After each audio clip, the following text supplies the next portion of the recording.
안녕하십니까 피터팬 여러분. 통찰 성령 성형외과 전문의 김찬우입니다. 반갑습니다. 오늘 주제는 비중격 망곡증과 비염에 대해서 설명드리도록 하겠습니다. 아무래도 이런 비중격 망곡증이나 비염은 분류 자체가 이 비누과 쪽에서 많이 다루다 보니까 이 비누과 전문의 선생님한테 많이 받는 경우가 많죠. 그렇지만 성형외과 전문의 선생님도 비중격 망곡증과 비염 수술을 상당히 이제는 많이 하고 있습니다. 그래서 이런 비중격 망곡증이라든지 비염은 어느 과로 가느냐보다는 어느 만큼 경험이 많으냐, 그리고 어느 만큼 잘 하느냐에 대한 수술 결과를 보고 가시는 게 좀 더 맞지 않겠나 이런 생각이 들고요. 그리고 이런 비중격 망곡증과 비염에 관련된 것은 보통 CT를 보고 많이 확인합니다.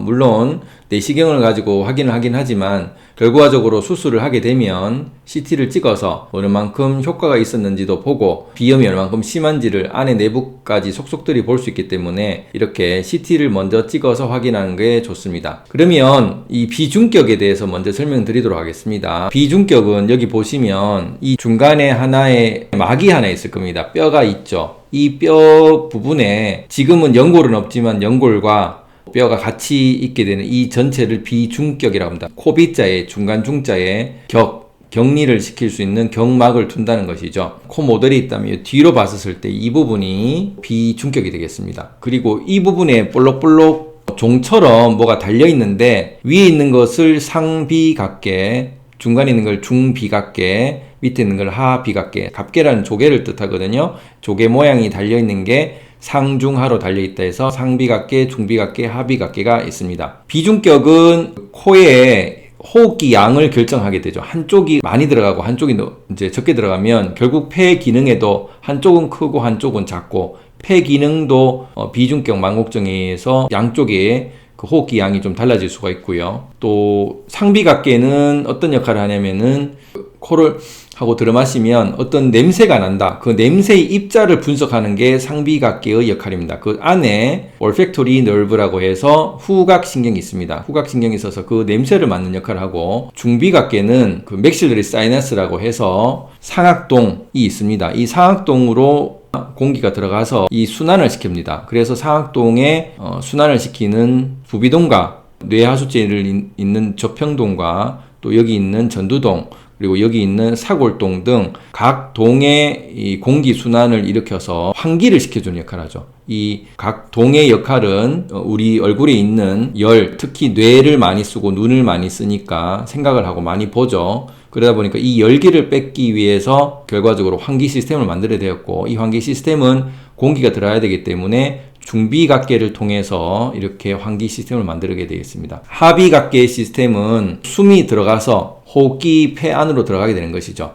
그런데 이 하비각계가 커지면 그만큼 호흡기로 들어가는 공기양이 적어지기 때문에 우리 몸에서는 숨이 막힌다, 코가 막힌다 이렇게 얘기를 할 수 있죠. 이렇게 하비각계나 중비각계나 여기에 염증이 생겼다. 그것을 비염이라고 합니다. 그래서 비염이 심하다 하면은 하비각계가 많이 커져 있다라는 것이죠. 그것을 내시경으로도 볼 수도 있고 CT로도 확인이 될 수가 있게 됩니다. 이런 비염이 있을 때는 여러 가지 수술법이 있는데 이 뼈의 이 뿌리를 미세한 절골도를 가지고 절골을 해줍니다. 근데 이때 피가 많이 나기 때문에 에필 성형외과에서는 특별한 초음파 절골도를 이용해서 출혈의 양을 줄이게 되는 것이죠. 그렇게 해서 하비각계를 분리를 한 다음에 밀어넣는 것입니다. 예를 들면 이런 개념이죠. 여기에 하비각계에 있다면 이렇게 부어 있는데 이것을 이 부분의 뿌리를 밀어넣는 것이죠. 초음파 절골을 해서 밀어넣으면 이렇게 공간이 생기는 겁니다. 그래서 공간이 생기면 숨이 더 많이 쉬어지는 역할을 하게 되는 것이죠. 이렇게 비염 수술은 결국 점막을 건드리는 게 아니라 뼈 자체를 안쪽으로 밀어넣는 방식이기 때문에 계속 코로 숨을 쉬어주는 수술 후 관리가 잘 되어야지 비염 결과가 좋은 것이지 수술 결과만으로는 이루어질 수가 없다라는 사실을 이해하셔야 되죠. 그래서 한 5일 정도 코 안에 스펀지를 넣고 그렇게 해서 그 뼈가 밀려져 있는 상태를 유지를 하게 하고, 그래서 5일 후에 빼면 이제까지 숨이 이렇게 잘 쉬어진지 몰랐다라고 하다가 그러다가 입으로 다시 구강호흡을 하게 되면 다시 코 기능이 나빠지면서 다시 그 하비각계 자리가 원래대로 돌아와서 수술이 잘못됐다, 아니면 수술하고 별 효과가 없다, 이런 식으로 되기 때문에 반드시 이런 절골 후에 스폰지를 넣고 하는 것은 반드시 코로 숨을 계속 쉬어주는 수류 관리가 중요하다. 라는 것이고, 비염이 생긴 원인은 공기에 있는 나쁜 입자들, 이물질 입자들이 있었기 때문에 맑은 고기를 계속 씌워주고, 또 먹는 음식 중에 가공첨가제 부분이 있어서 그런 가공첨가제가 비염을 일으키는 원인이 되기 때문에 이런 먹는 음식에서도 그 식품첨가제를 먹지 않는 채식을 한다든지 이런 식으로 되고, 땀으로 빼고 이런 식으로 몸 관리가 되지 않으면 비염의 효과가 떨어질 수 있다는 것입니다. 그 다음 비중격에 대해서 설명을 드리겠습니다. 여기 보시면 이것이 여기 있는 중간에 있는 비중격을 확대했는 거라고 치고 책상 위에 놓도록 하겠습니다. 그럼 이것이 휘어졌다는 거죠. 비중격이 휘어져 있다. 이 부분이 뼈, 상악뼈라고 생각하시고 위에 부분이 코뼈고 안쪽에 있는 이렇게 세모의 공간이 있는 이 부분이라고 가정을 해보자는 거죠. 그럼 보통 이비인후과나 성형외과의 일반 코 비중격 망곡증 수술 책에도 잘 나와 있는데 이 부분을 제거를 해서 이 부분은 놔두고 이 튀어나온 부분을 제거하는 거죠. 그래서 튀어나온 부분을 제거를 하려고 해서 어떤 식으로 제거냐면은 이 부분이 휘어졌다라고 한다면은 이 휜 부분을 제거를 해버립니다.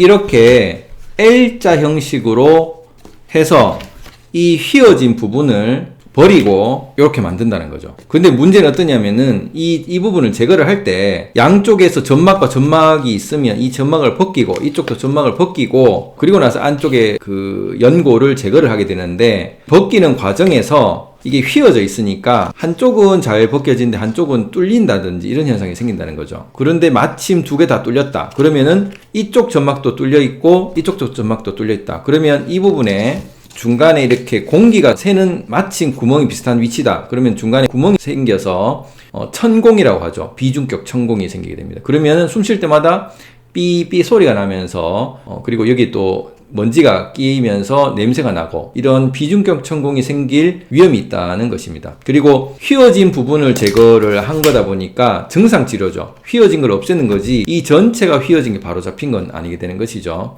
그래서 이런 비중격 천공이라든지 완전히 비중격을 휘어진 걸 전체를 새로 잡은 게 아니다 보니까 여러 가지 합병증에 대한 우려가 있을 수 있습니다. 그러면 우리 에필 성형외과에서는 어떻게 하느냐 하면은 이게 비중격이다. 그래서 휘어졌다고 가정을 하죠. 예를 들어서 이 부분이 휘어졌다고 가정을 합시다. 그러면 우리는 어떤 개념으로 이해하냐면은 이 공간, 동굴이란 공간 안에 이 뼈가 성장이 덜 돼서 연골은 성장이 많이 되었는데 상대적으로 뼈 성장이 덜 돼서 이렇게 휘어졌다. 원래는 이렇게 됐는데 연골이는 성장은 잘 되는데 뼈가 성장이 덜 된 거죠. 그렇게 돼서 휘어졌다라고 보기 때문에 이 연골 성장이 너무 많이 되었다고 생각하고 이 부분을 잘라준다는 거죠. 요걸 옆으로 돌리겠습니다. 그리고 펴보겠습니다. 펴면 어떻게 될까요? 이만큼이 남는다는 거죠. 그래서 그 남는 부분을 제거를 하게 됩니다. 남는 부분을 제거하고 다시 확인을 하면 이렇게 휘어져서 있던 부분이 그만큼 잘려져 가지고 휘어지지 않을 정도로 펴지면 여기에 점막은 그대로 붙어 있고 이 부분만 잘리기 때문에 점막에 비중격 천공도 생기질 않죠. 왜냐하면 여기 연골이 그대로 살아있기 때문에 비중격 천공도 일어나지 않고 점막도 다칠 확률이 훨씬 줄어들게 된다는 것입니다. 설사 한쪽이 찢어졌다 아니면 심지어 양쪽이 찢어졌다 하더라도 연골은 유지가 되기 때문에 비중격 천공은 일어날 수가 없다는 것이죠. 그리고 이 비중격이 L자의 얇은 그 지지대가 아니라 전체를 다 지니고 있기 때문에 훨씬 더 코의 안장코라 해서 코뼈가 내려앉는 그런 합병증도 막을 수 있다는 것입니다. 그래서 비중격 자체도 피고 그리고 비중격 천공도 막고 코뼈가 내려앉는 안장코의 합병증 등 비중격 합병증을 최소화할 수 있기 때문에 그래서 저는 이 방법을 선호하게 됩니다. 어떠셨습니까? 비중격 망곡증 수술과 비염 수술에 대해서 오늘 알아봤는데요. 무조건 대중적으로 많이 한다고 다 좋다고 할 수는 없습니다. 그것을 많이 하는 것은 과거의 선배들이 그렇게 해온 것이고 그것을 후배들이 따라하는 것이지 그것이 문제가 많다면은 다른 것으로 또 교정을 할 필요가 있다는 것이죠. 그래서 이것은 제가 만든 방법이고 제가 해봐서 합병증을 많이 줄일 수 있었기 때문에 그래서 이런 부분들이 비중격 수술할 때 좀 도움이 되지 않겠나. 그리고 비염 수술도 비염이 있는 그런 합의각기를 전체 제거를 하게 되면 또 코에 건조증이 생긴다든지 요가 능력이 없어져서 안에 이물질이 많이 들어가다 보니까 바로 기관지나 폐 쪽으로 염증이 생기기가 쉬워지기 때문에 이런 비중격 비염 수술도 기능적으로 보존을 하고 비중격도 기능적으로 보존을 해서 기능 수술할 때 좀 더 우리가 가지고 있는 자연 물질을 보존해서 하게 되면 좀 더 성형을 할 때 기능적 만족도를 좀 높일 수 있지 않겠나 싶습니다. 감사합니다.